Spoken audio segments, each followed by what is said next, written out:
Welcome to the Terrible Podcast with your hosts from SteelersDepot.com, where you can find all your latest and greatest Steelers news. It's Dave Bryan and Alex Kozora, always lit, talking Steelers. And now, here's Dave and Alex.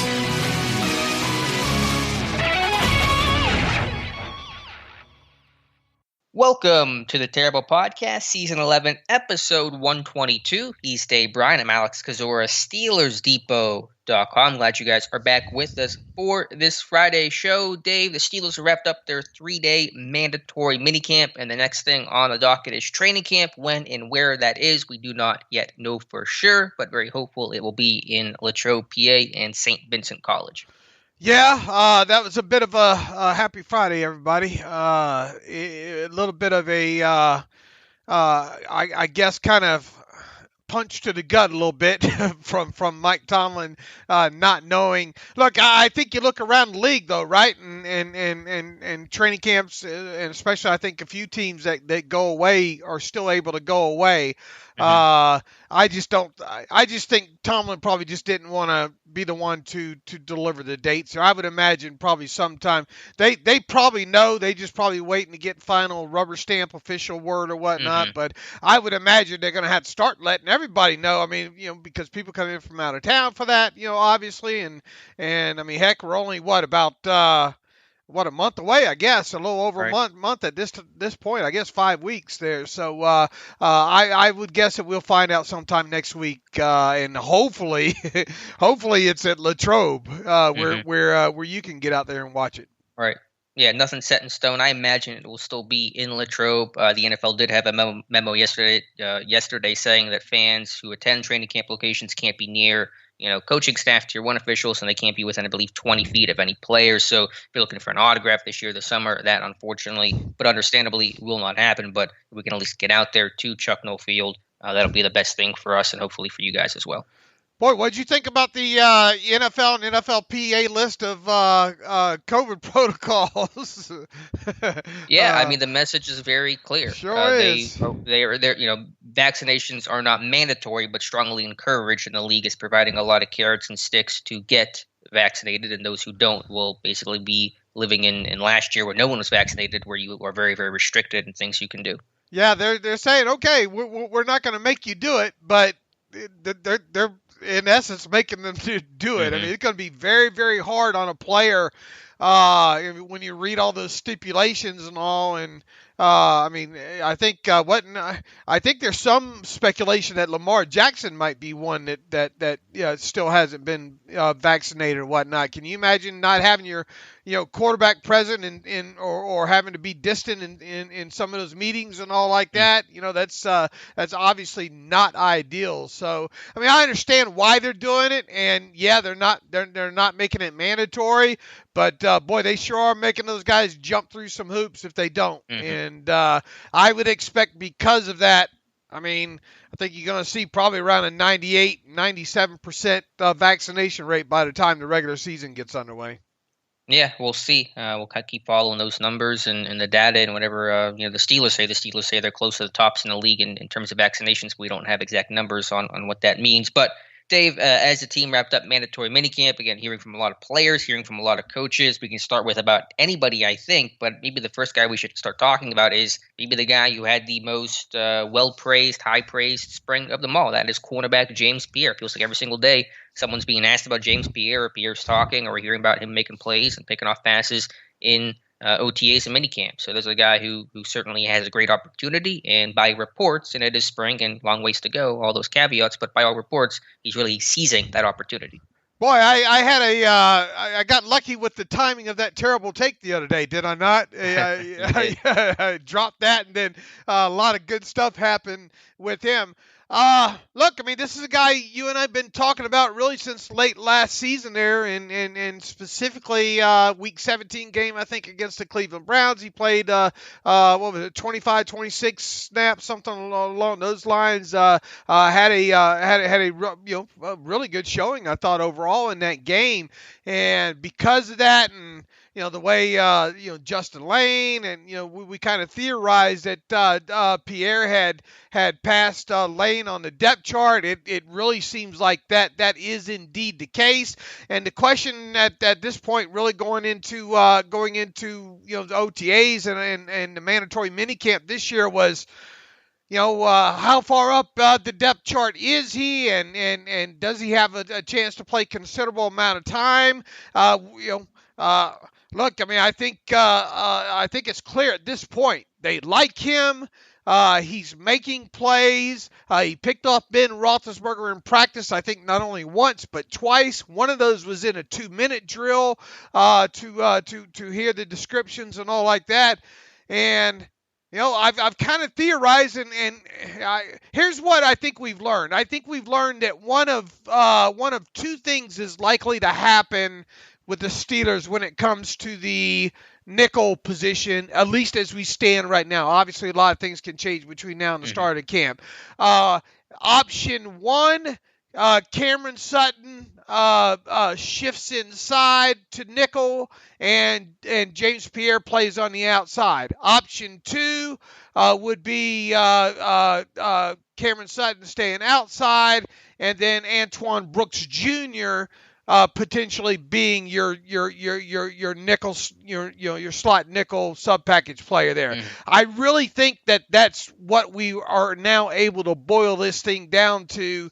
Two scenarios there. Once again, a lot of things obviously can happen, but those really look like the two major options there. And man, if James Pierre keeps having these reports about him and showing up in pictures with a football in his hand when he's not an offensive player, it could be hard to keep that guy off the field in certain situations there. Sure. The Steelers have really prioritized playmaking from their secondary. I think Teryl Austin has placed a big emphasis on that since he joined the Steelers as an assistant of guys who take the football away. I think, to play good defense in today's NFL offenses, they're going to move the football. They're going to put up points. That's just inevitable. You can't have the 76 Steelers defense where you're just pitching shutouts all the time. So if you can create a big turnover, steal a possession, give your offense an extra drive, whether that's taking points off the board of a driving opponent or picking off a pass deep in enemy territory and sending your offense up to a short field, I think those are the hallmarks and the keys of playing really strong defense in today's NFL: pressure, sacks, turnovers, and takeaways. And so if Pierre's taking the football away, as you said, it'll be tough to keep him off the field. And so in that scenario, Pierre would likely play right corner and Sutton would kick to the slot. And I think that's, as we sit here today, the most likely scenario for week one. I think so too, and that's kind of one that's been in my head for a little while. But I still don't want to discount the possibility because you heard Teryl Austin and kind of the word out there is they're looking for some they're not afraid to leave Sutton outside in nickel if someone identifies themselves as a slot. And then obviously as the Tomlin talked and Austin talked, you just kind of got the sense that Joe Haden talked. You're able to start putting little bits and pieces together there. I think so. Personally, I don't know which way you're hoping. I mean, it doesn't make a damn bit of difference to me which way this goes, as long as it's the best possible solution here.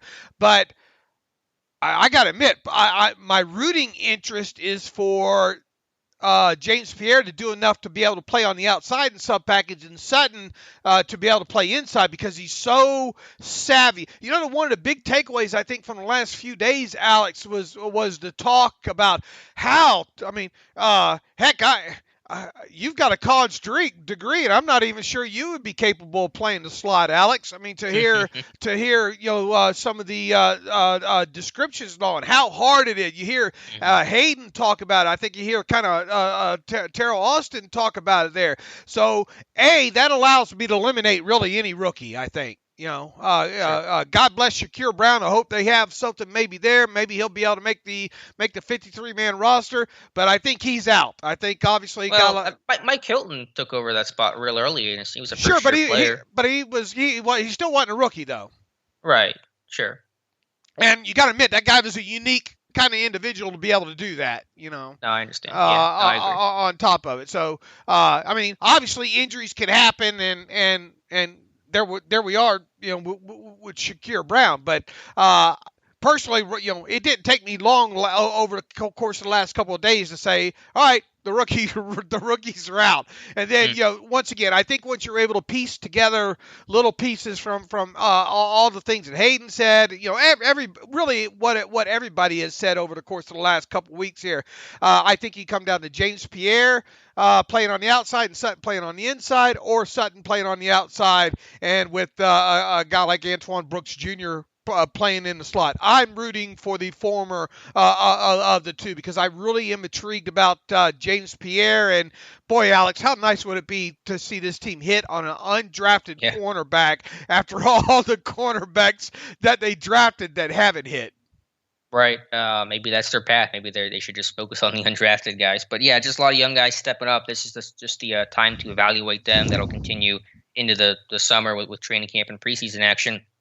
Now, Antoine Brooks could very well end up being your dime guy, right? I mean, that's kind of the read I think I got. Maybe you got as well too, right?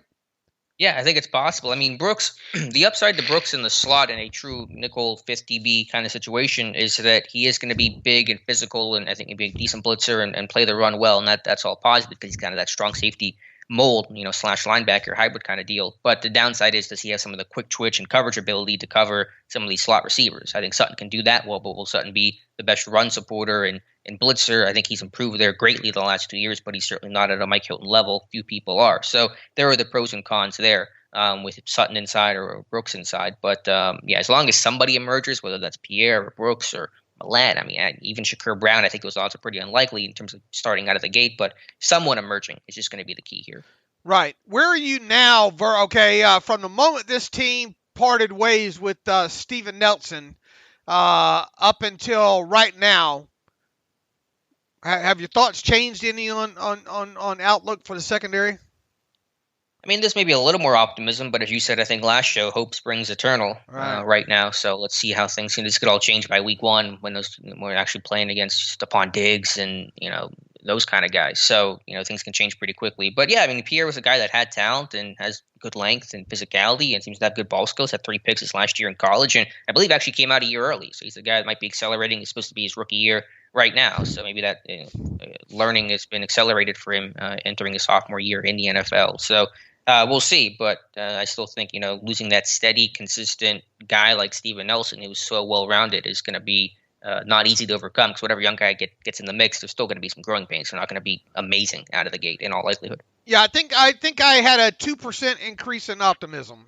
I think that's what. And look, we're it's okay. It's okay as a fan to be optimistic about this stuff. But I mean, first and foremost, I mean, we got 2 guys in James Pierre and Antoine Brooks Jr. who I think didn't each play right about the same amount of snaps last year. Yeah, about 25 to 30. So combined, they have like 60 total defensive NFL snaps. I mean, that's not, you want to talk about sample size. That's none.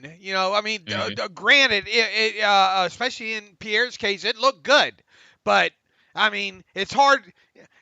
In other words, people are going to say, "Boy, why can't you guys? Why are you guys so down?" Because we need to see more, and that's basically what we've said really since last season ended, and why we thought that last season was the Steelers' best chance really to field a Super Bowl team there. And they have lost some pieces on the defensive side of football. Obviously, the offense, there are a lot of questions regarding that offense right now. But the secondary and the question marks in the Steelers secondary, along with the loss of a guy like Bud Dupree and being replaced by Alex Highsmith on the other side, that's where the questions are on that side of football there as well too. And that's why once again, I will say, based on everything that I heard, especially when it comes to the secondary, I had probably about a 2% increase in optimism, and we'll see how much more that can move between now and the start of the regular season. Yeah, the big thing is, can James Pierre carry over a good spring into a good summer? Mike Hilton did that, but we've seen a lot of these guys that have been talked up in the spring and early portions of camp that fade down the stretch. Now, I'm not saying it's going to happen with Pierre, but that'll be the challenge for him, is to continue that play, because it's not going to get any easier going forward. It's going to get more difficult and more challenging. Man, this coffee is so good. I had to fast. I had to fast the last 12 hours because of going to go see the Bank of Dracula this morning. But Is that homemade coffee? Do you grab something on the way back? No. I prefer to brew when I can brew my stuff at home. Okay. But Gotcha. but you know how I like to drink coffee and or monster drinks and having and or at the same time. Or at the same time, which I'm double fisting it right now. But I've been doing without for the last 12 hours, so excuse me if I sound a bit orgasmic. All right. Well, I'll do my best to segue out of that. Dwayne Haskins was home brewed in Washington, but the Steelers picked him up after Washington released him. And again, the praise of Dwayne Haskins has continued. He's talked about, and Mike Tomlin discussed, wanting to get to know the person first, not the player necessarily, letting the coaches and Mike Sullivan, Matt Canada focus on some of the real intricate X's and those type of things. Tomlin is trying to get a better understanding and feel and connect with Dwayne Haskins, the person. Again, everyone talking up the spring that Haskins has had. That's all well and good, but again, right now quarterbacks should be thriving, especially ones with the physical talent that Haskins has. So, Dave, I've seen so much debate and discussion, and I've been asked, can Haskins be the guy? Can he be the franchise guy? I saw one media member theorizing, could he become a Hall of Famer someday? Just really kind of crazy time right now. Let's let this guy throw a pass with pads on first and get inside a stadium before I think we start making any sweeping conclusions, positive or negative, on what Dwayne Haskins will be in Pittsburgh. Look, I think the first thing that we said after they signed him was, let's see if he can make it a training camp, right? Right, and it looks like it. Not there yet, but it looks like he will. And it looks like he will. Everything has been roses and everything so far, and you love to see it. I think Tomlin has handled this fantastic. It seems like Haskins is handling it real well. I wrote, and I don't know if you got a chance to read the piece I wrote about Haskins and being grateful for the hands-on approach that Tomlin's taken with him, that stemming from his press conference yesterday and all. But man, this kid's got to be loving life about right now, right? You go from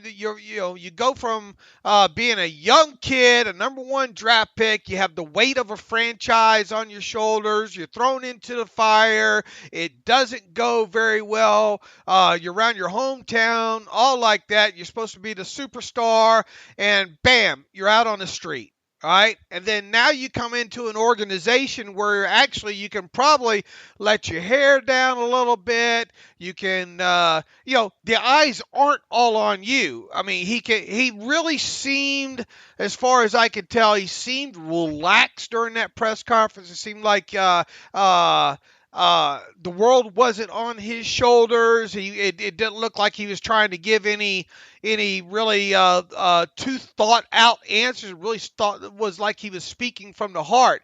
And look, I mean, some of these kids can handle it. Some of these kids can't. Coming right out of the NFL, being a first-round draft pick, and especially at the quarterback position, expected to be that guy. Some of them are just too immature, and not taking away anything from him, or not to beat on him, but he was probably pampered quite a bit at Ohio State. I'm sure I'm not going out on a limb on that. And look, the quality of athletes obviously they have in that program, especially at the time he was there, it probably all was like pushing the easy button for him. You get to the NFL and it's not so easy, right? And once again, you have the pressures, and then you're playing for probably a guy that's not really a player's coach, I'm guessing, in Jay Gruden. And then you have a new regime come in there, spinning your head around. You got to relearn stuff. It couldn't have been easy on him at all. Now, that's no excuse. I'm not making excuses for him. I'm just reliving what he went through. And then now, once again, you land with a Steelers franchise. Tomlin looked like they're really bringing along this kid slow. They've got a very experienced quarterbacks coach in Mike Sullivan, who's structured on top of everything else. And once again, you've got 4 quarterbacks in that room. 3 of those guys have been there. They know what's going on. The incubation that's going on with him, if you will, is a best case scenario. And now we'll have to just see what kind of fruit the plant yields. Right. Yeah, I mean, there's certainly a lot of benefits to being in a situation he's in now where, as you said, the spotlight isn't shining so brightly on him. But at the same time, like, he's playing for his NFL career right now. Because if he can't make it work here, where can he make it work? And if he can't beat out Josh Dobbs and he gets cut or whatever the case is, or has some sort of off-field problem, then that might be it for his NFL career. So he's got to feel the weight of that being on the line. I think that there's that component too. But you're right; it is a good situation. It's a good culture. Mike Tomlin, a great coach to work with him. And as you said, Mike Sullivan, I think, could be the best thing for Dwayne Haskins, someone that has a ton of NFL experience, a West Point guy, so he's going to bring structure and discipline and accountability, all things that any young quarterback, but probably especially Dwayne Haskins, could use and need right now. So, that's all well and good, and I think we'll make it to camp, and we'll see how he plays, and that'll be obviously the ultimate litmus test of whether or not he stays. People, I guess, are wanting long-term predictions from us on him, but, we don't know what – we're not going to hot take this because, what we have already said is out there, and at least in my opinion, it's what I believe. It did not go – the tape is not great from Washington. About one of the only few things, what was the fact that he's got that arm strength, man. And yes, it does look like at times he can throw that football through a car wash without it getting wet there. But outside of that, certain – a few, some pocket presence and maybe an extended play or two. There's not much on tape to get your tail wagging, right? Right. This guy's going to be a major reboot project all the way around, and I think expecting him to come into a new offense like this with Matt Canada. Basically on a moving train, if you will. It might be a little bit different if Canada was brand new and you're bringing in a whole new system. But, we've heard all so far this offseason, there's some new stuff. Yeah, but there's a lot of carryover as well, too. So those other three guys are going to be light years ahead, I think, of Haskins. And expect him to come in and grasp all that offense and the terminology and the verbiage and all like that and make a serious run at the number 2 quarterback spot is just I think is asking way too much. Now, if Mason Rudolph just face plants bad, obviously that's a situation where Haskins could get the job. But anything other than that, I think you just continue to bring this kid along slow. Hopefully he decisively beats out a guy like Joshua Dobbs during training camp, and then you let him roll as your number 3 most of the year, and let if injuries happen, then obviously he bumps up a spot there. So as far as long-term prognostications or anything along those lines, let's just prognosticate that he's probably going to make it to training camp and go from there. Yeah, that's where I'm at. I just have this crazy thought of let's see the guy throw a pass before we start talking about what his future is or isn't going to be. Everything else, besides that is just kind of hot air right now to me, which I know is the offseason and that's kind of what it's all about. But I'm just saying, he looks good in the spring and that's fine, but he's supposed to. So we'll see. Are we supposed to turn around our thoughts and our optimism based on written words, or spoken words? It always sounds great this time of year, right? When's the last time you've heard a beat writer that has covered the Steelers for any length of time come out of the mandatory minicamp saying, "Man, this team sucks." Yeah, no, that's common for any organization, anyone covering their respective teams. So. Yeah, once we get into camp and things become a lot more, because again, right now it's not really about evaluating, it's about teaching and learning and installing and understanding those kind of things. So once you get into camp and you're really close to the start of the regular season, you're a month away, 6 weeks away, then I think that's when the evaluation and the competitiveness and those type of things really come into focus. Now, look, he is on my terrible take on Thursday. I listed 4 players I considered very intriguing in my eyes as minicamp breaks and all, and he was number 4 on that list because I really think it's an intriguing scenario here. Can they turn this lottery ticket that they found on the street into a jackpot winner? And if they do, it'll be one of the greatest saves of all time. When you talk around about first-round draft picks, because it's not often that you see a first-round draft pick, after 2 years get released and turn around to become, franchise type quarterback or whatnot. Yeah, what's I'm sure neither of us know the answer to this, but what's like the most recent example or an example of a former first round quarterback that flamed out with his drafted team that rebirthed himself somewhere else? I don't know. Does Tannehill qualify for that or no? Probably not. Yeah. I mean, it wasn't in the same sense where like he was, Tannehill was just okay in Miami, like Haskins was bad in Washington. So it's kind of, sort of, but because obviously he's had a much better career with Tennessee, and that's worked out well for him and them. So sort of, but I don't know if it's not 1-to-1. No, I mean, Tannehill was a much better quarterback, even as bad as he might have been out of the chute with Miami. He was a much better quarterback than Haskins has been his first 2 years. I'm trying to think of any other. Man, I'm trying to think of any other examples, Alex, of first rounders. Yeah, and I have to go through a list, but just anyway, it doesn't matter too much. It's just history, but just be curious. I mean, obviously, the odds of Haskins turning into your franchise quarterback and being the guy 5 years from now is low, but that's true of any singular quarterback that isn't a first round pick or someone that you really feel like has a good chance to do it. So we'll see, but we'll watch and evaluate, and hopefully be at camp and let you know how he does. Right.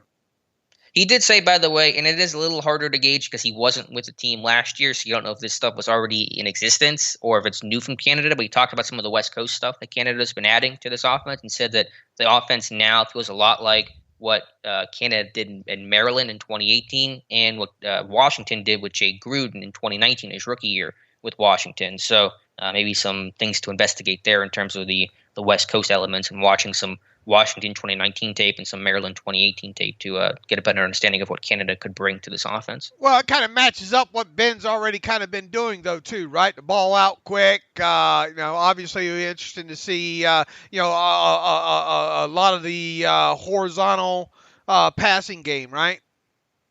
Yeah, I think you could see some of that. Not only, we think of horizontal passing game, we think of just like the short passes and the swing routes and stuff like that, and that'll exist in this offense. But some of the deeper stuff, the over routes, the crossers. Mills, the dagger, Yeah, I think could you see that? Because in my terrible take today on Friday is the subject of, why force the ball deep downfield on go routes if Ben just isn't good at it and it just isn't successful? So why not try to have a substitute of because he's still got velocity on his throws. There's still good zip on the passes, but just on the actual deep ball, the arc and the accuracy just kind of seems to miss. And it was an issue before the injury. It was an issue after the injury last season. So, could you run some of those deep over routes and stuff like that? And maybe that's kind of your substitute for creating a deeper passing game without having to throw the ball literally on go routes down the sideline. I wonder how many times we can find on tape over Ben's career him doing something on a precise timing on something like a Mills or a dagger or something like that. I mean, I'm sure it's out there, but there's not a lot of it. Is what I'm getting at, probably, right? I mean, he likes to hit guys in stride. Especially if he's throwing down the middle of the field. A lot of times when he connects over the middle of the field, it seems to be, at least in my recollection, guys running vertical or as a result of maybe an extended play. Yeah, that's probably true. It's hard for me to quantify those things. But yeah, I mean, could we see more of that this year in terms of those, the Y cross and the F over and stuff like that? Yeah, I think that they could and they should. I think that's a good way to because you get a lot of guys that can run after the catch. All your receivers can do damage post catch. So it's not like you have to throw deep balls to them. So if you get, Juju on a crossing pattern, which he's very good at, then that can be a way to throw the ball downfield and get yak after it. Right.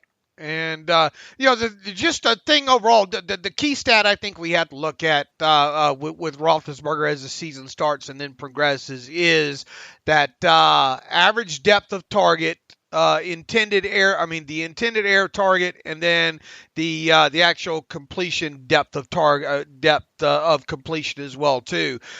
Those numbers have just got to come up. You just cannot do what you did last year and expect to throw short, run long. Right. There's going to be instances where you are throwing short, dumping the ball out. I mean, design screens, design slants, those kind of things there. But and look, I'm not suggesting because he, once again, he had the fourth most amount of passes 20 yards or more down the field. So it wasn't that he wasn't taking the shots deep. It was he wasn't connecting on them, and then either he was throwing more than 20 down the field or he was throwing 5. Right. 5 yards down the field. So got to mix in a lot more of those intermediate stuff this year. Not only mix it in and connect on it. Yeah, for sure. So we'll see if that has that West Coast flair and flavor, and in what form or fashion, because West Coast has a lot of rollouts and boots, and I've seen some of that from the footages I've seen from spring work so far, but that's not going to be Ben's game at 39 years old. So we'll see what elements get incorporated and which ones don't. All right, Dave. Yeah. Go ahead. I mean, and obviously under center and play action and being able to run and all that too. Go ahead. Mm-hmm. Speaking of the passing game, Deonte Johnson spoke to the media, I believe it was yesterday. My days are all running together, and talked about the need, obviously, to fix those drop issues. And he talked about what I think we've both spoken about it, but I know I did a recent article on my One Step to Take series of how Deonte Johnson specifically can and needs to improve next year, and that is looking the ball in. I don't think his hands are bad. He makes some really tough catches. He does have good hand-eye coordination. It's just sometimes a lack of focus where he's so anxious to get upfield, he doesn't secure the catch first. And that's led to, I believe, at least 4 of his 13 drops last season. So if he looks the ball in, I think those drop issues will become much less of an issue this season. Yeah, look, drops are the elephant in the room, right? And it sounds like Deonte Johnson's throwing tennis balls at it. So we'll look, I understand the theory behind it. It's a smaller ball, makes you focus a little bit more, and I'm with you. I think a lot of his problems was want to get upfield, man, but you got to catch it first before you can run with it, and I think he knows that, and I can see a little bit of the mental side of it getting in his head. Mm-hmm. Sure. Last year's, the old Steve Sachs disease, if you will. That you don't even know what that means, do you? Steve Sachs? I know Steve Blass. Okay, Steve Sachs was a guy that infielder for the Dodgers years ago that just all of a sudden out of nowhere ended up getting this mental block where he just could not throw the ball to first base. Really? Yeah, look that up after this show here. Really showing my age there, but well, Steve Blass was the same. He just couldn't throw a strike in his career. Right. But yeah, look, I can see where. One drop begots the next drop, and you turn around, you got 14 or 15 of them, right? And you get sat down, and I can imagine it can get in your head at times. And the thing is what did he drop his rookie season? Look, he's had drops are not new to him. Going back to falling down out at the top of his route stems and drops are not new to him. Right. And really because the falling down, I think, is just, guy cuts on a dime, gives you 9 cents change. Sometimes he just out of his breaks, just either that or his shoes or whatever. It's one of the things that really stuck out on his Toledo tape. That, and he did have a minor drop problem at Toledo, but it wasn't obviously anything near. And look, you get into his rookie season in 2019, and what do you have? 3 drops, I think, 4 drops. It wasn't bad. Obviously one's too many, but then it really snowballs. To see it snowball like it did last season, based on what we've seen in previous seasons, makes you kind of think maybe it is mental and maybe the focus. And in other words, I think there's a good chance that number comes way back down in 2021. At least everybody hopes that it does. Right. According to Pro Football Reference, as a rookie, Johnson's drop rate was 6.5%. Last year, it moved up to 9%. So being around that 6.5%, really 5% would be great for him. He's going to drop some passes this year because, again, his hands are not unbelievable. It's not A-B level, A, and then B, he gets targeted a ton. He's probably going to lead the team in targets and receptions again. So naturally, higher volume, you're going to have more drop passes. But as a percentage, that's going to be the key number to watch. I think last year, Dave, that there was such a focus on the short pass game, create after the catch. That was the MO of the offense, really the only way this offense thrived and succeeded last year. So there was such a heavy emphasis on that, probably preached by the coaching staff too, that it got in Johnson's head of, okay, I got to do something after the catch. That's the only way we're going to make this thing work. And that led to some of the drops. And as you said, as they compound and the media starts talking about it, you get asked about it, you're in your own head. That probably doesn't help either. So Mike Tomlin, though, so he's not concerned. He said last year's last year, and we're just focused on the here and now. But certainly that's going to be the big thing for Johnson to clean up this year. Yeah, look, accuracy, a little bit better accuracy, because he's not. If memory serves me, he doesn't have a huge catch radius, right? I mean, he has I think 9-inch hands, so right. Obviously he's not a big guy overall. I mean, he's not a one that caught was known, I don't think, as a bad ball or huge contested catcher at. He makes some good adjustments. I mean, I think he can make adjustments, really but man, But I mean, as far as overall catch radius sure. and those kind of things, he's not to that degree. So, ball placement and focus and looking that thing in and while he might lead the league in drops, he also right up at the top of the league, league, I think, in separation too. So, the guy can get open and the guy can make people miss after the catch. So if he can get that drop issue under control, and if the Steelers can push the football down the field a little bit more offensively, I mean, there is a really, really strong chance this guy ends up with 100 catches and 1,200 yards right around in there. Right. Dave, Adrian Klemm, Steelers offensive line coach, spoke with the media yesterday. You had a really nice article go up yesterday evening on his evaluations of two guys we haven't talked really much at all about this offseason, and Joe Haden and Rashad Coward, a couple of offensive linemen signed this free agency. Talking about Haig, Clem said, quote, he's capable of doing a number of different things. He's very athletic, so I think what we do offensively is advantageous to him in terms of getting on the field and having success. And talking about Coward, said he was a defensive guy who's still learning the system, quote, but he has a competitive spirit and he's fully engaged and he's excited about it. So Haig probably going to be in that sixth offensive lineman type role, and Coward to be that versatile backup.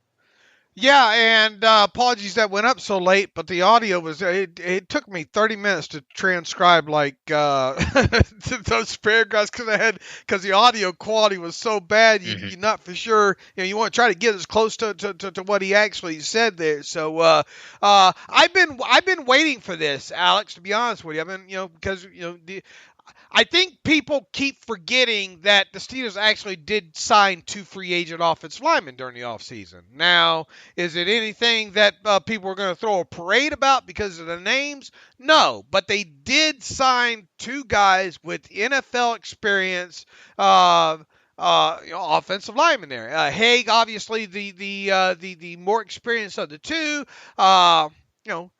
Predominantly a tackle. We've talked about it. Can swing into guard in case of emergency, and really most of his snaps last year with the Buccaneers was as a extra tight end. All right, I'm not so sure about the athleticism. I mean, he is athletic, I guess. It's just not the way Klemm kind of sold him, I think. Very, very athletic is a lot different than being athletic. Yeah, but regardless, continue. All right, Coward is a guy that you want to talk about building a list of about 15 or 20 most intriguing players heading off into this time of the offseason. You can make a good argument that Coward should be on that list, right? A guy that has. Man, I didn't realize he played as many snaps as he did in 2019 with the Bears. Logged over 650 offensive snaps at right guard over the course of 11 games. Now, the tapes on that's up and down, right? But if there's one thing, there's a level of aggressiveness in his play, and some hand usage there, and that probably comes with the fact that he's a former or converted defensive lineman there. Can this guy end up being number 9? And I think Haig's pretty much as close as you get to being a lock without being a lock, and then Coward's on that line of one of several guys probably competing for a 9th offensive line spot there. So Klemm had calls him a big body guy who is physical and heavy-handed. He's learning the system too, obviously, as a new guy, but from the things that I've seen, he has a competitive spirit and he's fully engaged and he's excited about it. He realizes there's opportunities out there, and anytime there's opportunities and you're a guy willing to compete, it's a great experience. So, I don't know, is this trying to think of a comp? Trey Essex, part 2? Yeah. I just think there's a lot of development there that Coward needs to have. It needs to probably happen pretty quickly to make this team, where there's some talent, there's some athleticism. We've seen a lot of flashes in his game, but being that former defensive lineman in college and I believe early in his NFL career, he's trying to pick up offensive line on the fly. We've seen that conversion work before. Steelers know that with Alejandro Villanueva and been many other examples of that over time. So it can happen, but we'll just have to wait and see. But to map out, look, the minimum they're going to keep 8 offensive linemen, right? At minimum. Right, Dave? Oh, yeah, but I think I got scolded for keeping 8. Didn't I keep 8 on my first 53? And you scolded me, or? Well, I'm going somewhere with this, but just as a minimum of 8, we know the 8 will be. Let's assume Kendrick Green becomes the starting center. So you're starting 5 of a core 4: Dotson, Green, DeCastro, and Banner. There's your starting 5. Your 2 backups: Joe Haden and B.J. Finney. That gets you 7. Plus 4th-round pick Dan Moore, that's 8. So there's your minimum of 8. So the question is, do you keep 9? I think they probably will, but then it becomes, who is that 9th guy? It comes down to Rashad Coward versus J.C. Hassenauer versus whoever else. Devontae Collins, someone free agent, et cetera. Probably going to be a guy that's best suited interior first. And that would lead you to believe Coward versus J.C. Hassenauer, I think there. But the problem with this, though, is, you can't wrap all those guys in bubble wrap between now and you just cross your fingers and hope you make it through everything okay. Because what happens if you don't, Right. Do you go outside at that point? I don't know. And look, there's top to bottom, there is, you want to talk about a huge question mark on this team still, and yeah, it's all, it's great to hear attack, aggressive, impose your will. I mean, Klemm's. I am very impressed with the way Klemm has handled himself right now. I'm very excited about him being the offensive line coach and seeing what he can do with this squad. But make no mistake about it, man. As rosy as of a picture as you want to paint, maybe right now at this point with the offensive line, there is a lot of questions about this offensive line. A core 4 going over to left tackle, Banner returning from knee injury at right tackle. Where the heck's David DeCastro been? And what's he dealing with right now? Kendrick Green. The only guy that you could probably circle right now at this point and say, man, I feel really good about this is Kevin Dotson, and he's played less than 500 offensive snaps, right? All right. Yeah. No, I framed it the whole offseason. I will continue to do so. This offensive line is the X factor. It's the big question mark. And as they go, so will this offense and by extension the entire team. And so I will say, though, and I've made this point about Okorafor being probably more natural left tackle, and I saw Klemm say the same the other day, is that I think he's going to have more success at left tackle than right tackle. He was left tackle in college, and playing right tackle was not his strong suit in terms of run blocking, and probably just not as comfortable there. Probably got more comfortable because he started 15 games there last season, more comfortable now, of course, but I think left tackle is going to be the best chance for him to succeed. I'll frame it that way. Well, I mean, you said that since he was drafted, he's a natural left tackle. Yeah, so. He's a good athlete. He's not a great run blocker. He's not super strong or physical. He had some shoulder issues that probably hindered that early in his career. But left tackle is going to be, if he's going to succeed anywhere in the NFL, it's going to be left tackle. And look, he's in a, this is a big year for him too, man. Yeah. I mean, you want to talk about having the motivation and having the carrot out in front of you. Not that obviously that a kid shouldn't, because Klemm said, look, it's a lot easier coaching these pro guys than it is college guys, because these guys in the pros, they want to stay here, They are properly motivated. Yeah, properly motivated there. And there might not be may not be a Steelers offensive lineman right now that has more a bigger carrot or more motivation for himself right now than a guy like Chukwuma Okorafor, because this is a contract year, and not only that, it's on the left hand side. So this guy plays well or above well in this season.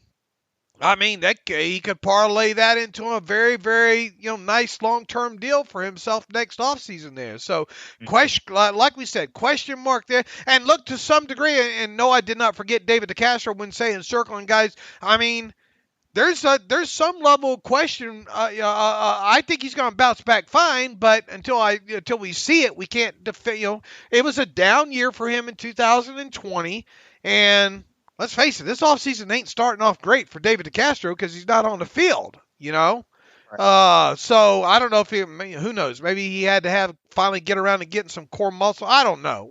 We could speculate till the cows come home and won't do anything good.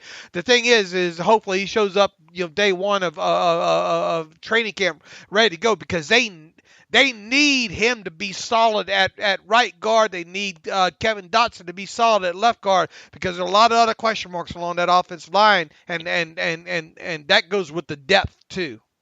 Yeah, you got a lot of guys to worry about. You don't want DeCastro to be another guy on that list. I liked your phrasing of above well. I'm going to start saying that. How you doing, Alex? I'm above well today. Well, it's better than saying the old country fair to Midland, right? So above well sounds good. I mean, never heard that phrase in my life. Whatever you just said. Well, you hang around me long enough, you hear a lot of things that you probably haven't heard before, and some things that don't make a lot of sense. But you wrote up Klemm's comments on Dan Moore Jr., so why don't you recap those? Yeah, they're right now just working Dan Moore at both sides, Klemm said, left tackle and right tackle, and just goes back to, I wrote in the article about that, recapping that, was that if, there's an offensive lineman in Pittsburgh, you're one of two things. Either you're a starter with a defined position or you're a versatile backup. And if you're neither of those things, you're probably not going to make the team. And so if you're going to be a backup, you got to wear hats, you got to be able to play multiple positions. And Moore played a little bit of right tackle very early in his career at Texas A&M, but he primarily has been a left tackle throughout his college career. So he's getting work at both sides. He said, quote, he's having to do a lot of thinking. I'm putting pressure on him too. I put him on the right and left side. He's playing both sides. You have to settle down in terms of what spot to play ideally, but I want him to learn it all, become comfortable on both sides. You got to be ready to play both sides. So Moore, as expected, playing left and right tackle. Yeah, back burner guy, and quite honestly, the way the things look right now, or sound right now, let's assume the 9 that you rattled off there a little while ago are the 9. It's Coward the 9th. Yeah, with Coward being the 9th there. You're going to dress 7 on game day, more than likely, right? Which 7 are you dressing? Yeah, so you're starting 5, again, assuming Kendrick Green's your starting center, Joe Haden as your 6th offensive lineman, swing tackle, and B.J. Finney as your top interior backup. I agree, and that would leave a guy like Coward and Dan Moore Jr. to be in dress clothes, I think. And I'm fine with that. I mean, yeah. There are 2 more developmental guys, and if they don't have to play a lot, then that's fine with me. All right. I think that's the way you go, because I really think you got to let Dan Moore kind of simmer as long as you possibly can. Yeah, ideally he does not play a whole lot this year. But, right. Injuries can change those circumstances very quickly, as Kevin Dotson found out very early last season. Yeah, I wish they would have given him more snaps. Once Filer, I know Tomlin say you don't lose your spot by injury or whatnot, but I think that would have been the perfect time to maybe get him more snaps later in the season. But I'm look, that guy's here to kick ass and chew bubblegum. I think he's all out of bubblegum right now. He's a monster right now. The thing was, though, his pass pro was better than his run blocking last year. I think, yeah. Well, I mean, you got to remember, though, I mean, not that it's that big of a difference, but it is a difference, going from the right side to the left side. He was... Right, but so was his pass pro was different from the right. Right. He was all new to pass pro or run blocking. Right, but... I'm not worried about him because he moved furniture in college. Sure. I mean, yeah, his run blocking was fine, right? And he's pulling trucks and stuff. Like his run blocking was fine, and there were moments where, and obviously, it's probably tough to be a good run blocker when everyone else kind of sucks around you too. Right. So maybe a better team this year overall will make him look better. But it was just interesting that, to me, the most impressive part of his game last year was his pass pro when he was named and called kind of the mauling run blocker coming out of Louisiana Lafayette. Boy, hey, it got to be great. Kendrick Green gonna look like he's traveling with 2 bodyguards. Yeah, that may be the best thing for him when you have 2 really strong guards. Assuming DeCastro bounces back, I mean, you have these two guys next to you. It's gonna make your center look pretty good. The Steelers have him listed at 6'4". Do they still? Come on, man. I know Permanis is good, but it's not that good, right? I mean, well, all the teams like that is just take your college bio, and he's listed 6'4", and they just I found it amusing though. I've literally had players tell me in the past like their weight was 30 pounds different than what their listed weight was. I mean, Casey Hampton was like 320, listed his entire Steelers career on the team site, and Casey Hampton hasn't seen 320 since like 8th grade. Yeah, who was Steve McClendon for a while. His weight was kind of interesting to look at along with his height, I think, as well. And but they never, it was like 290. They never upped his weight, right? Yeah. I think it's like his Troy playing weight. They listed him at. Yeah. Anyway, yeah, they still spell his name wrong. We were talking about McClendon the other day. I forget what it was, but no one can spell Steve McClendon's name. They always put the second C in there. I am the king of misspelling on SteelersDepot.com, but if there's one name that I've always been able to get right, I think it's that one. And look, I think we've had guys misspell it on the site, Oh yeah. Yeah. But I miss Big Steve. Yeah, he won his ring though, so good for him. The one that's going to really trip me up this year, there's a ton of names that are going to trip me up with Freiermuth and Loudermilk, but I think I've gotten pretty good at those. But Matthew Sexton, because it's one T in Matthew, it's not two. That one's gonna hurt me a lot. Yeah, all the different Isaiahs are giving me problems. I still cannot spell. I can say Chikwama Okorafor, I just can't spell it. And trying to think who else is giving me give me fits in the spelling department right now. But anyway, moving on. Who else we have to talk about that talked to the media? Danny Smith. Got to talk about Danny Smith talking to the media. What a joy. And a gem Danny Smith is. No bias here. But he talked about Presley Harvin III and joked about, running the punter sneak on fourth and 1 and things like that. But to the point, and for Harvin, talked about that he has a big leg, and that's all well and good and impressive, but it's all about, placement and holding and things like that. I did not know this, that he was I knew he held at Georgia Tech. He was apparently a part-time holder. They had 2 kickers, they had 2 holders. A weird situation there, but needing to work on his holding is something Danny Smith said that he's improving on this spring. Evidently, there was a spirited kind of punting competition. What does that mean? I don't know what that means. Impromptu, spirited punt off or whatnot, I guess. Impromptu? Someone think it was impromptu? I thought I read that out there on the Twitter machine or something like that. Anyway, and I think, judging from what I read, which is dangerous because a lot of these yo-yos I don't think know what they see, but Barry held his own.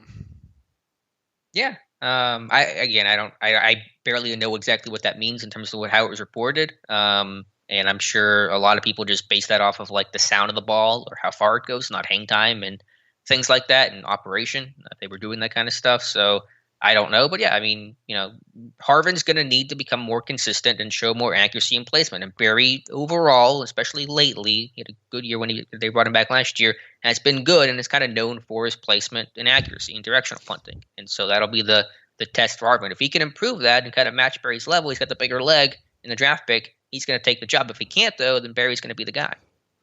Let's see here. Reading this on the 93.7. As Barry boomed most of his early kicks, Harvin was having some difficulty to the point that he started hearing it from some of the veterans, notably the captains. The quarterback in particular was especially harsh, although you'd think Ben Roethlisberger would empathize with being booed at home. Why is that sentence necessary there? None of this is telling me how they struggle. I know. None of this is saying anything. Yet he was louder than any of his teammates. His coach seemed to enjoy it. In fact, Mike Tomlin started to smile when asked if he thought some of the vets were too tough on the rookie. Here's what Tomlin had to say. No, that was just their way of encouraging, Tomlin grinned. We've got to create adversity for guys so we get to know them. That's part of our approach in terms of creating competition and having fun with it. Let's see. It goes on to say, to Harvin's credit, he did not wilt under pressure. Was able to minimize the damage toward the end of the impromptu competition. Maybe I'm 50 and I still got a pretty good memory of what I read. But listen, I know they're restricted on what they can report and all that, but I don't know what any of that means. Sure. That's why I'm reading it. Minimize damage. I understand I'm not criticizing you. I just, as a reader, I mean, I guess he struggled a bit, but I have no idea in what regard and what does minimized damage mean and what does not wilting under, like he didn't like fall down and just cry. Like, okay, I mean, that's good. But I mean, when we go to camp, we're going to have hang times and I'll have distances and I might do something with an operation, but that might be tougher to do because I got to record hang times. But like we'll have substantive information on how this punting job goes. I guess the main takeaway was, at least for me, is that Barry's pushing Harvin. And that you want that. Right. You know, and Barry's the veteran. Like this is new. I'm sure there's some nerves for Harvin right now. I mean, this is this is the NFL for him now. Barry, this is old hat. I mean, he's punted in stadiums. He's punted in December before. Like spring stuff is fine with him. So it's a long battle. But the point is that it is a long battle. But the opportunities and the margin for error is thin because you don't get 100 reps the way you would as a wide receiver or cornerback. You get a couple sessions and you're going to punt 20 times in camp, and so you better make those count. Danny Smith had to have the quote of the last 3 days, right? About his decision making, roster decision making. Yeah, let me pull it up here because he was asked because the day before, for context, Keith Butler had said Danny Smith's gonna help influence and help pick some of those guys to make the roster, the final spots, and that's the adage we talk about. You want to make the team, you got to impress the special teams coach. But Danny Smith is only he can says here. But when it comes down to the cut down date, if it don't come from a Rooney, a Colbert, or Tomlin, it don't mean a damn thing. It don't mean a damn thing. Keith Butler, appreciate that he says that, but that don't help me. So saying there is that he has input and he has say, and Smith made that very clear. But the decisions come from the big three, and it's a big club, and Danny Smith ain't in it. A little bit of George Carlin there. All right. Any other? Not much other report from Dave Smith, I don't think. Yeah, just talked about return game options. I mean, if McLeod makes the team, assuming that he does, which is very likely, then he's going to be your kick returner, punt returner. Pierre's name come up a little bit from Danny Smith's side, didn't he? Or at least in special teams aspect. Right, because Pierre played primarily as a gunner last year. Barely played on defense till late season, and and just that I think gives him a lot of experience. And we talked about that in the last show about him maybe using that as a springboard because a guy like Antoine Brooks Jr. I believe played only 10 snaps on special teams last season, so he barely played last season. And Pierre was active and dressed, and at least was on the field and engaged and all that on special teams, playing a lot of snaps, and so that probably has him in a better spot to take that leap his sophomore season. All right, who else we got to talk about now? I'm trying to think of all the names here. That's all the guys I have on my list right now, but I'm sure I'm missing somebody somewhere. Oh, we're missing a ton. Eric Ebron was not. Yeah. Ebron. What did you think about Ebron's comments about 2 and 3 tights? I mean, it's just what a tight end would say. They're going to. He said he's going to be featured more in this offense this year. I mean, he was featured a good bit last year. So, I don't know. I didn't take a whole lot of stock into that. The shorts and helmet eval on Freiermuth seems to be good so far. Yeah, Tomlin said he's working hard and playing well, and Ebron said the same. So, that's all well and good. Happy to see it. But, again, will it come translate when the pads come on? That's going to be the big key because they're not in pads right now. They work 3 days of team drill. They weren't even in team during OTAs. They were in 7-on-7s and individual and skeleton type stuff. So I think, again, it is difficult to make any strong evaluations of these guys right now. Ebron probably the president of the Zach Gentry fan club, I believe.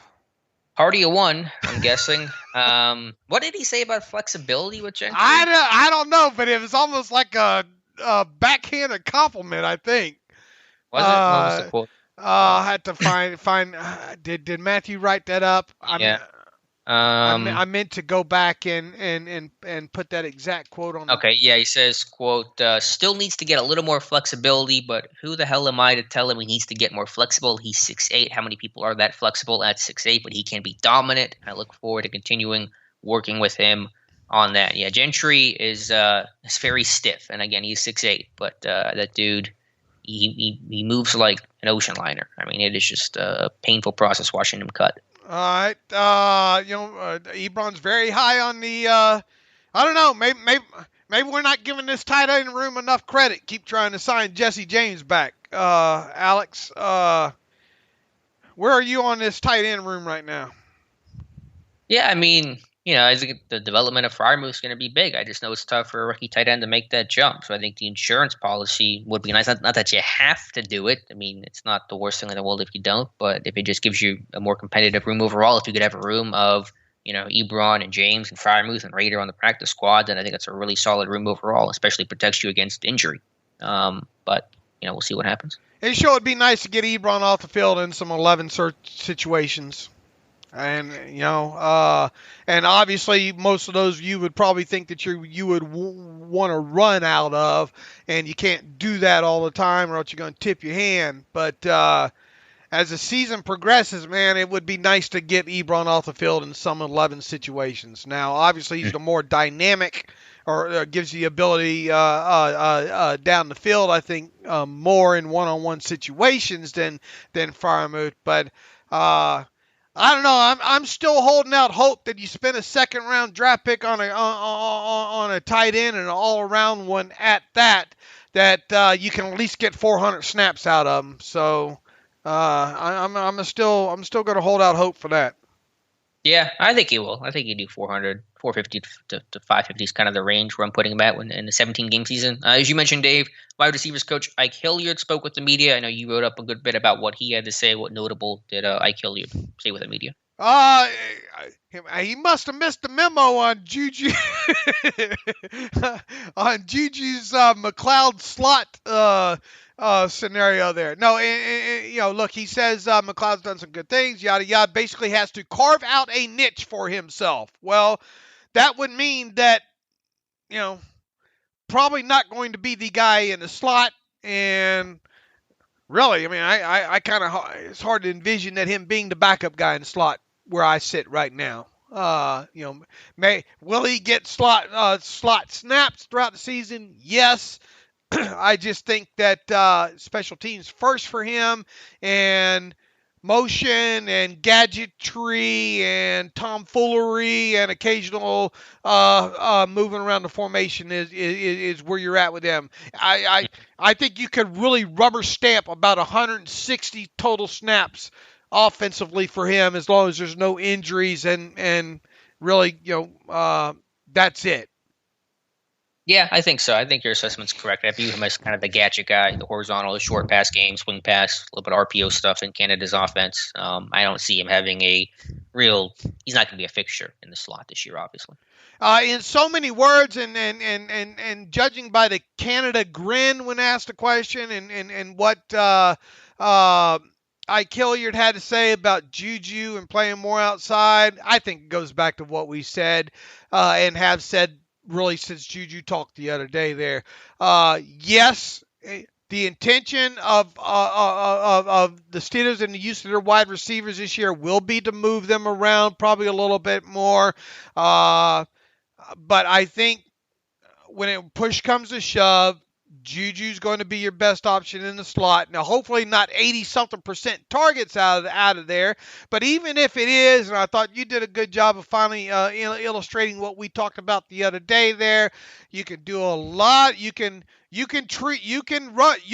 deep out of the slot. You can go downfield out of the slot. You just got to run more of those over routes. You got to run more of them fades. Hey, get them in that bunch and come up with better switch route concepts, You can do that kind of stuff and treat him as if he was an outside receiver from working in the inside there. So once again, I expect him to move around. I expect to see Claypool in the slot. Heck, you can use obviously a guy like Eric Ebron as a slot player. You can do some interesting things maybe with Najee Harris this year in the slot as well too. But I think push come to shove and really, what else is an offensive coordinator, wide receiver coach going to tell you at this time of year? Yeah, we want to move guys around. We want to make them as position flexible as possible. They need to be in case there's injuries, yada, yada. But it goes without saying that Juju Smith-Schuster is the best slot, and they're going to put players in the position where they think gives them the best chance to succeed on a play-by-play basis. Yeah, well said there. I'm fine with Juju getting 75-80% of targets in the slot because that's his best fit, I think, for the Steelers offense and where he succeeds the most. But yeah, again, he's not destined to catch, have 8.5 yards per catch is because he plays in the slot a lot, and whenever he is on the outside for that 20-25%. What was his average depth of target? You said it was super low on the outside. It was incredibly low. Be careful what you Right. wish for, Juju. Yeah, that's true. So just don't use him on screens when he's on the outside. Occasionally, of course, you're going to use him there, and that's fine. But just expand his route tree the way you did in 2017, 2018, 2019. I mean, it's not like this is new with Juju. Just go back to what you were doing and what made him very successful. NFL, well, football in general now is a matchup game, man. Match them. Whoever can get the best opening script together and then make the adjustments off of what you see and catch certain matchups and attack and exploit those matchups. That's how you win offensively in the NFL these days there. So the Steelers do have I don't want to say great, but they do have an above average wide receiver group and a group that's played, that's got some experience together there. Guys that you can kind of mix and match, if you will, on occasions there. So if this offense doesn't play much better than it played last year, and if a lot of drops don't happen, because look, I mean, what happens if a couple of those balls are caught last year, I mean, of course, you can go around the league and give that same scenario, a hypothetical to every team in the NFL. In the NFL. But, if you're not putting the football on the ground and you have a little bit better depth of target this year, they have the players, they have the wide receivers there. So it's either going to be scheme or it's going to be lack of execution, because I think they have an above average group of wide receivers this year. An above well group of wide receivers. Above well, my apologies.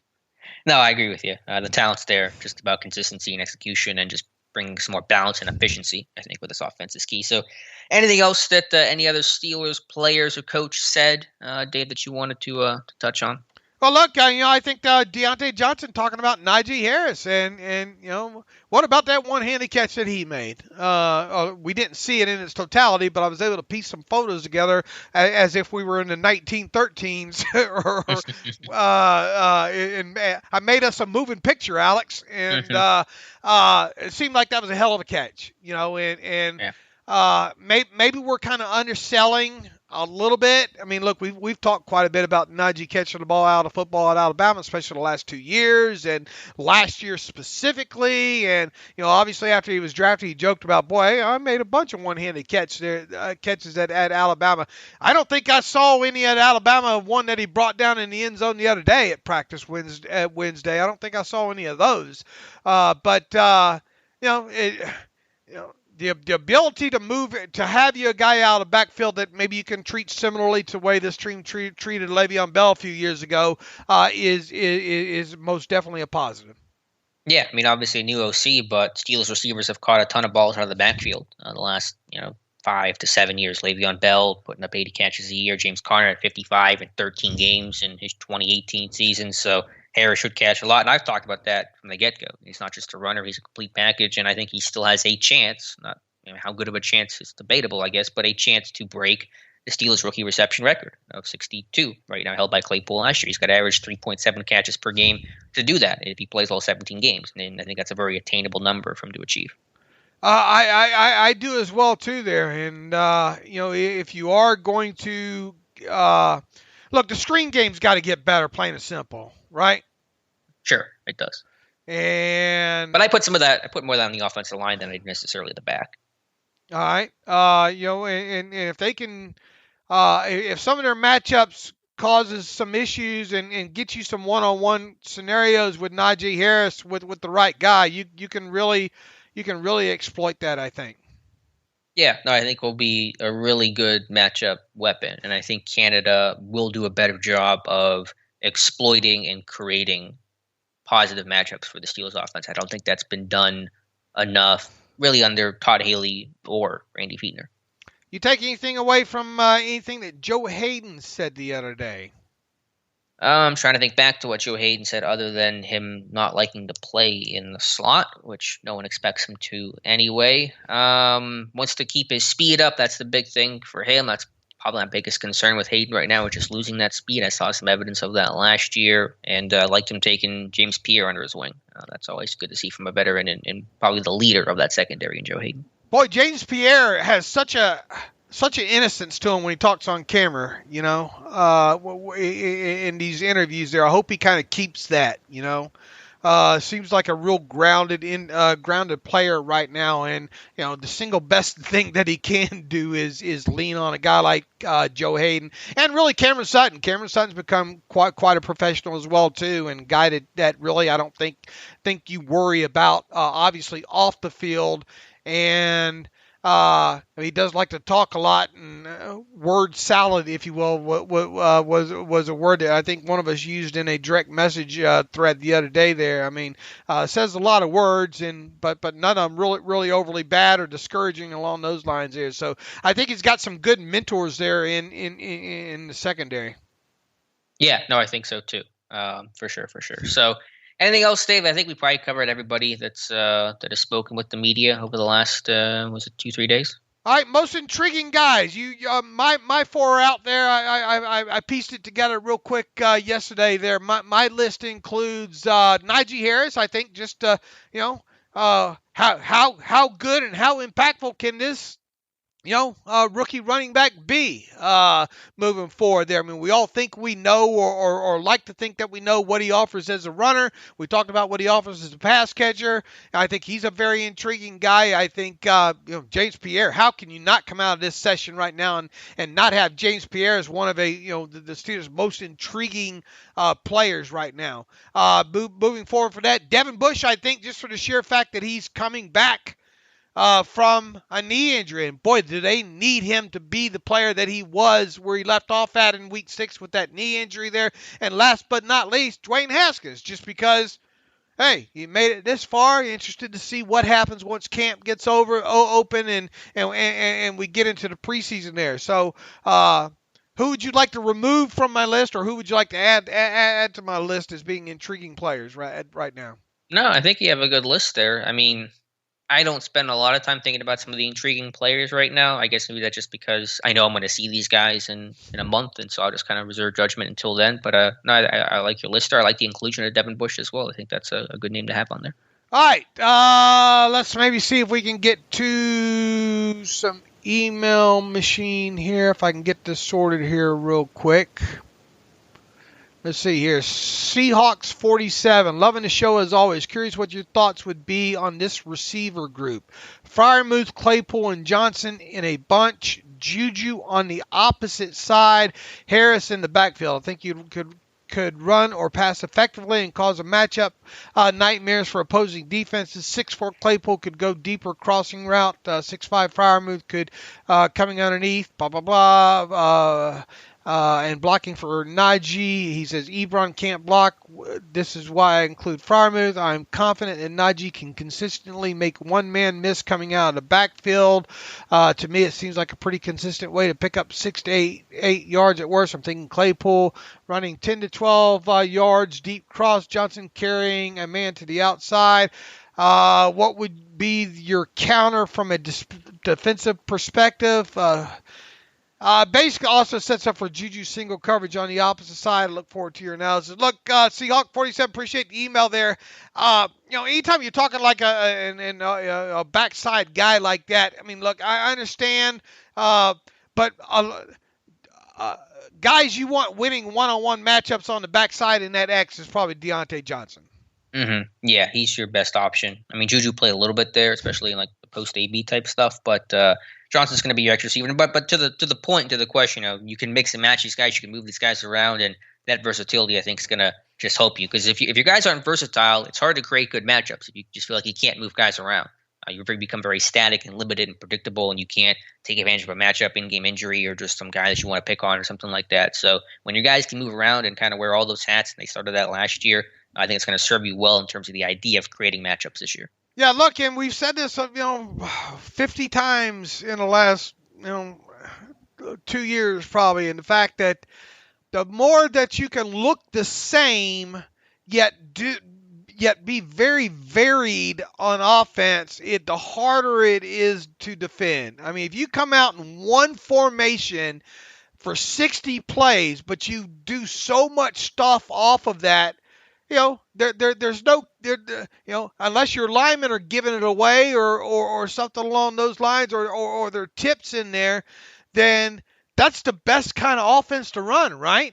Yeah, one that's unpredictable and limitless and versatile. It'll protect you against injury. It'll protect you against certain matchups and exploit other ones. So, I mean, the more, I guess there are maybe diminishing returns, and if you become too versatile and too focused on that, you don't become maybe good at one particular thing. But by and large, the name of the game is versatility. So if you have that, you're usually in pretty good shape. And then within formations, the more that you can move guys around into it, and inside that, might present themselves situations where you have ideal matchups occur that you can exploit, and then obviously executing that and taking advantage of the mismatch is a whole nother topic there. So thank you for the email, Seahawks47.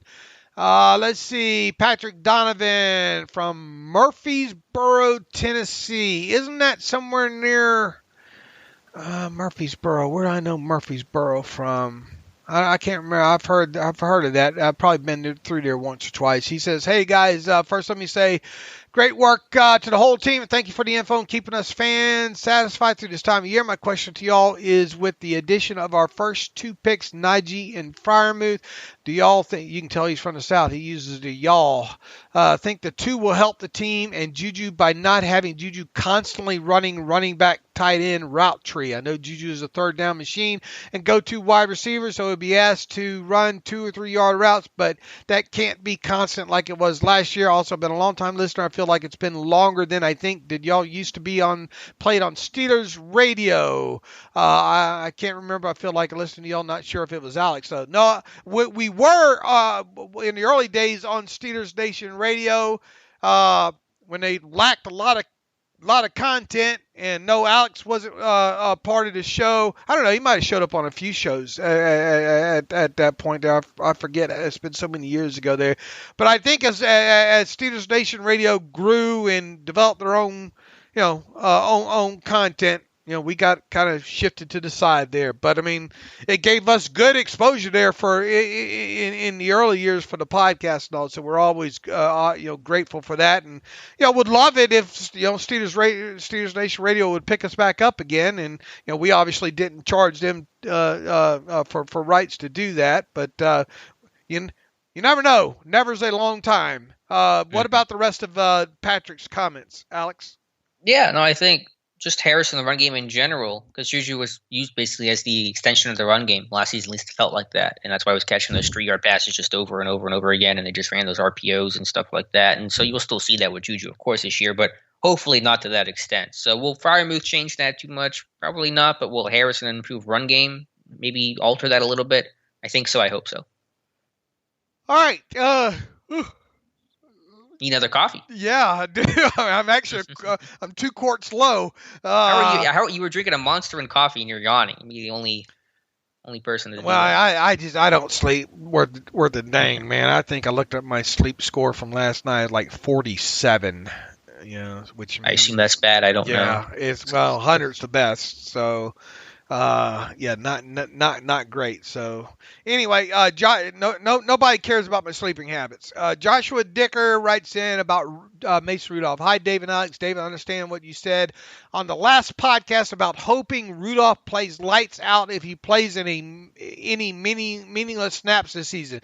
This is my take on it. I hope he doesn't play lights out, because with what he has shown so far, if he does play at the top of his game, I'm actually afraid he might give the coaching staff a false sense of hope and false sense of security. If that happens, then the coaching staff might not jump for a top quarterback prospect. Oh, okay, so we should root against, I guess what he's saying is we should root for Rudolph to fail when Rudolph has to play. Yeah, I mean, I'm not of the opinion that Rudolph's going to be the answer or the guy, but if he plays really well, that could change my mind, and so I would welcome that. My concern is that Rudolph plays about the level he's playing right now, which is okay, it's decent, but it's not franchise worthy. But the Steelers convinced themselves that he can be more and will be more and is more than where he's currently at, and they, take a year or two to try to see if he is the guy, and if he's not, then you just wasted a year or two of your franchise. Here we go, Steelers! Everybody but Rudolph. Here we go. Right? Is that how? That was the B side of that song? Oh, was it? Okay. Here we go. Everybody but Rudolph. I don't know. Look, there's not a bone in my body really that would allow me to root for a player not to do good. I don't think. I'm sure he's not rooting against Rudolph. I think he's just making the point of Rudolph. If he plays well for a game or two, well, he's hoping he doesn't. He hopes he doesn't play lights out. Right. But I think he's just saying is that he doesn't believe Rudolph's the guy, and so if he has one or two really good games, like a Matt Flynn situation, then it's like the false hope of that, where that's an aberration and not actually who he is. I'm being charitable here, but I think okay. I mean, he's obviously anti-Rudolph, so I mean that bleeds through. I think in his email here. One snap at a time, man. Players improve. Boy, I'd hate to hear his thoughts on Dwayne Haskins. Yeah. I mean, we'll just see. If Rudolph plays really well, does he want Dwayne Haskins to fall down the stairs or what? Look, I mean, not everybody's going to be a star in the NFL. Period. But I think players can get better. We said this. It's going to be interesting. Hopefully, we don't have to see Rudolph play other than meaningless snaps. But if he does play meaningless snaps, don't you want to try to get a good evaluation on him? Heck, he signed, like it or not, people, barring something really, fantastic happening with a guy like Dwayne Haskins and yada. Your money should be on Mason Rudolph, whether you like it to be the outcome or not. Your money should probably be on Mason Rudolph to be the Week 1 2022 starter, barring Ben Roethlisberger coming back and playing again. I mean, that's it. I mean, and what Rudolph does with that opportunity is up to him at that point, really. I mean, are the odds against him of being the quarterback for the next 3, 4, 5 years? Absolutely. But I mean, the same goes with Haskins, really. So if he gets in the game, I'm going to root for him to do well. Yeah, and I will too, of course. But I think the fear is just that they're going to – the overall thought is that the fear is they think he's the franchise guy when in reality he's probably not the franchise guy. Okay, so you figure that the organization wouldn't be able to discern, what his ceiling even is? I think they want to keep playing him, and they're going to convince themselves. Maybe this is the case. Who knows? But my fear is that they're going to believe he's the guy because they keep praising him and saying that they all those things, had the first round grade on him, things like that, and they're going to use 2022 as a whole year to try to see if he is the guy. All right. Well, once again, hopefully we don't have to watch Rudolph or any other quarterback not named Roethlisberger play much of any during the 2021 season, other than a 42-14 scenario. Even then, it might be hard to get Roethlisberger out of a game. But right. All right. Anything else? Any final thoughts? What are we going to do next week? We're going to try to get a beat writer on, maybe. Yeah, we can for sure. I guess we're coming up on that time here. Maybe we try to get our buddy John Eisenberg on and kick this thing off. Talk about the Ravens and why they can't film Lamar Jackson throwing a football. How overrated are they? I mean, you know how I feel on this on the AFC North right now. I really think it's first 1 and 9, man. Are they being overrated? I don't. Who's the most overrated team in the AFC? In the whole AFC or the AFC North? And I mean in the AFC North. It's damn sure ain't the Steelers. No, it's definitely not Pittsburgh. If anything, the Steelers are the most underrated team in the AFC North right now. Yeah, I don't know if any team is really substantially overrated or underrated for that matter. Maybe Pittsburgh a little bit in the latter. I guess maybe Cleveland a little bit just because, you want to see them do it again, but I think they're a legit team. I think it's a really good AFC North, so I don't think that really makes any team overrated. All right, we will try to maybe effort John Eisenberg for at least one show next week, and maybe we'll get some of the guys and or Dr. Mel in for next Friday's show. All right, sounds good. All right, in the meantime, you can follow me on the Twitter machine at Steelers Depot. You can follow Alex on Twitter at Alex_Kozora. Please, if you're on Twitter, retweet our stuff. It helps out tremendously if you do. Also, if you have an email question or a question you'd like to have answered on the Terrible Podcast, send us an email, theterriblepodcast@gmail.com. If you would like to donate to the cause, it's that time of year again. SteelersDepot.com. Hit the donate button, upright navigational bar to send a secure donation. That way, we certainly would appreciate that. It helps us pay all of our staff and make sure we can get gas put in Alex's McPorsche. Have you upgraded cars yet or no? Well, I mean, there's no McAlumina. I have the McScion. I was trying to buy another car, but that fell through. I don't think that's going to happen. All right. Anyway, if you want to donate to the cause, go to SteelersDepot.com, hit the donate button upright navigational bar. Also, if you'd like an ad-free version of SteelersDepot.com, please go to the site and hit the ad-free button, upright navigational bar. For $25, you can have an ad-free version of SteelersDepot.com. That's been mighty popular there as well. Everybody, thank you for listening. The Terrible Take listenership really has taken off. Appreciate Alexa and Dr. Mel for doing what they do on the weekend. I think people look more forward to listening to them on the weekend and their terrible takes than they do ours. As they should. Yeah, I think I'm in last place. I think it goes, I think Alexa and Dr. Mel are right there neck and neck weekly, and then it goes you, and then people just don't want to hear Stuttering Dave, I guess. But anyway, thank you for listening to that. Thank you for listening to the podcast. The off-season listenership, especially throughout these mini-camp scenarios, have been absolutely fantastic. Traffic on the site's been fantastic as well, too. And now we have the chore of keeping Yins entertained for the next 5 weeks. So we will attempt to do just that. And I guess Monday we will be back on with the YouTube live stream at 7 o'clock Eastern. Is that correct, Alex? Yes, it is. All right. And then next episode of the podcast will be on Tuesday. So within that, as always, thanks for listening to the Terrible Podcast with Dave and Alex.